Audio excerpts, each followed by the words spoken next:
Yeah, so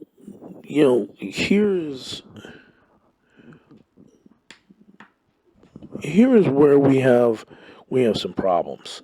you know, um, on the one hand, if people in the Ozarks get together, they're idiots and they're putting us all at risk. If people go to a church, they're putting us all at risk. But 15 to 26 million protesters, sure, it's interesting because what she says is, oh yeah, yeah, they're good. She says there are going to be more infections. This is the funny thing about it. She didn't deny there'd be more infections, and she said we need to get more testing out. And this is very interesting.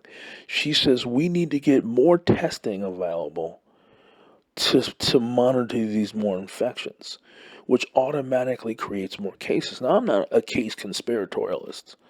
Until we can really diagnostically break down and deconstruct what these PCR tests were doing, I'm going to go ahead and accept it because we need to have a common ground. I'm not going to just turn around and go, well, no one has it. I know a lot of people who've gotten it. It's real. People are getting it. People are getting sick. I have friends who, I have a couple of friends who are concerned about dying from it. I do not deny that, I'm avoiding everything. The people who are so hardcore pro mask and pro COVID restriction are still going to the bars. They're still swinging. They're still hanging out and going to parties.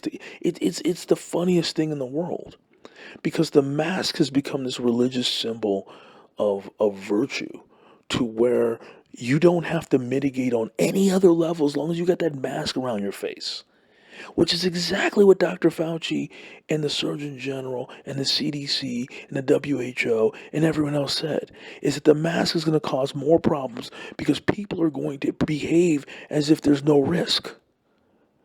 There's another woman who was a virologist that said the mask actually was a risk because people putting the mask on and taking it off, their face was being now contacted by their hands where often millions and billions of viruses can live. Your hands are breeding grounds. There's plenty of material for viruses to live and to perpetuate themselves until they can get into your face. She also said your eyes aren't protected. So if you're wearing a mask to avoid COVID 19 and then engaging in behaviors that are supposed to be high risk, the mask has in fact increased your capacity to be infected because none of those 26 million people were invulnerable to being contacted through their eyes. You know, and I'm telling you, if you genuinely believe that in 100-degree heat, a bunch of all 15 to 26 million people, 18 to 30, knowing they're not going to die from it, knowing they're probably not even going to be sick from it, aren't going to take that mask off from time to time. But we'll get to that later because it's a lot more than time to time. But anyway, before we even get into that issue, she says that black people, the ones who are most effective, were out there fighting for their rights. She's basically saying that this is an epidemiologist, that black people are more likely to die from COVID 19, but racism is so bad because George Floyd got killed that they are going out there to protest. That is the stupidest thing I've ever heard a public health official say. I'm sorry. That is literally, and I'm not saying she's, well, I don't know. That is the stupidest thing. I'm just thinking about that now. Think about this. No, that is stupid. A, infectious disease expert is saying that racism is so bad that it's worth the risk to go out and stand among hundreds of thousands of other people during a pandemic. But owning a business is not a good enough reason to stay open. So it's a good enough reason as a black person to go out and stand around a bunch of white people who are probably no less racist than the cops you're talking about, or no more racist, because all the cops aren't racist, and all the anti-racist protesters aren't anti-racist. By that logic, think about it. Let's put together the construct she has. The restrictions have caused 42% of black businesses to collapse. So owning a business is not a significant enough statement against the history of racism, even though the core foundation of black violence against black people has been economic. It hasn't been social. It hasn't been because people give a crap about us sleeping with white women. That's the dodge. The Red Summer of 1919 was about economics. The Columbia riot of 1946, where Thurgood Marshall almost lost his life. It was about a black woman who was being ripped off by a white store owner, and her son defended her from being beaten up. But that's about economics. That's about power. The Tulsa riots, the East St. Louis riots, that's about economics. The white woman, that's just a dodge. That's just a way to avoid the reality that it's the so-called working class, the heart and soul of American grit, killing black people to prevent competition, to keep their economic place.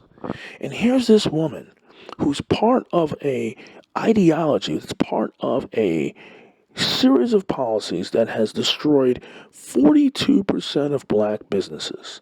Black people were more likely to lose their jobs, 50% more likely to lose their jobs. They're maybe 50% as likely to work from home. Maybe. I doubt if it's even that much. The economic losses that black people suffered are not sufficient enough to justify them going to those situations. In other words, the economic benefits of owning a business are not enough to face off racism. But standing amongst a bunch of people in the middle of the street, yes, and I am deprecating the riot, the protest. I don't think that the protests in and of themselves are bad. I think that there's no way you're going to convince me that many people going out during a pandemic is about fixing racism. Because here's the thing. What happened to George Floyd is terrible, but why in the hell would you start there? If 26 million people, let's say 40%, because I still think that's conservative, let's say 12 million of that 26 million white people really cared that much about racism, why in the hell did you wait till May 25th to do something? Why in the hell, and I said that to the black folks too, why in the hell did you wait? I don't understand that. If marching, then why didn't you just march on March 2nd? What you're saying that George Floyd, that's the powder keg? Because nobody cares about George Floyd. No one talks about it now. 4 months earlier, you guys, a lot of the same people on my feed that were talking about going to the protests were talking about how they didn't care that Kobe Bryant died. Because it wasn't about defending black men. It was about denigrating this sports ball guy who supposedly raped a white woman 15 years ago. You had the very Black Death imagination that we saw in Tulsa. The people who were protesting, many of the white women protesting, had the same Black Death imagination that we saw in East St. Louis, in Columbia, back in the day. You had the same You did this in 2004. You deserve to die. Those are not anti-racist. Those are people who, if you put that mentality in the body of a white man in 1919, you get Black Death. You get what happened to the Elaine 12. You know, you get what happened, in Arkansas, um, when hundreds of black people were killed because they protested sharecropping discrimination. You know, when you associate Kobe Bryant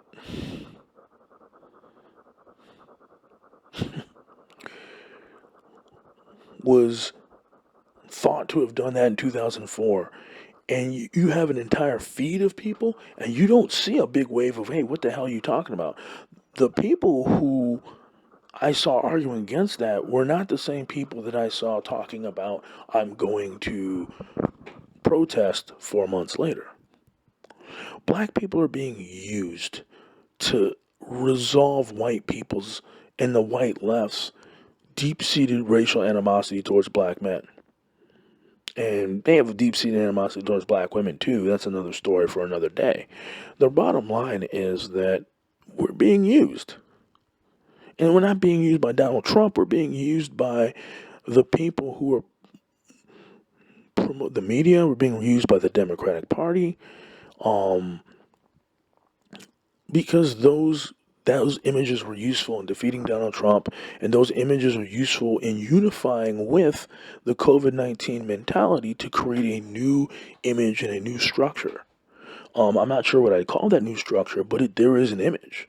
It's why they're calling white women who won't comply Karen. White women who won't comply are closer mentally to black folks and Latinos that said no to the Democrats than they are to Donald Trump. See, they want to keep everybody in these separate groups because if we start agreeing that there's something wrong, they're going to have a problem because they're running out of excuses. Now, the thing that you hear so often for why the protests, quote, didn't create any COVID-19 risks, even though the person defending them specifically stated that they were going to create new risks. The answer they gave was, well, the Trump people at the rallies, they didn't wear masks, and the protesters wore masks. That's a goddamn lie. I mean, I'm not saying that none of the protesters wore masks, but to say that you know that they all wore masks, no. Now, I keep hearing people saying, well, I went to the protest and everyone's wearing a mask. I can't do anything with that. What I do know is I've seen, at least I have, and I'll put on this podcast. Why you see them on the podcast? A number, over a dozen shots of protests, including shots used by CNN and MSNBC. They have pictures of protesters on bullhorns not wearing masks. They have pictures of people out there. And again, I don't have a problem with that, you know? But I do have a problem with you pretending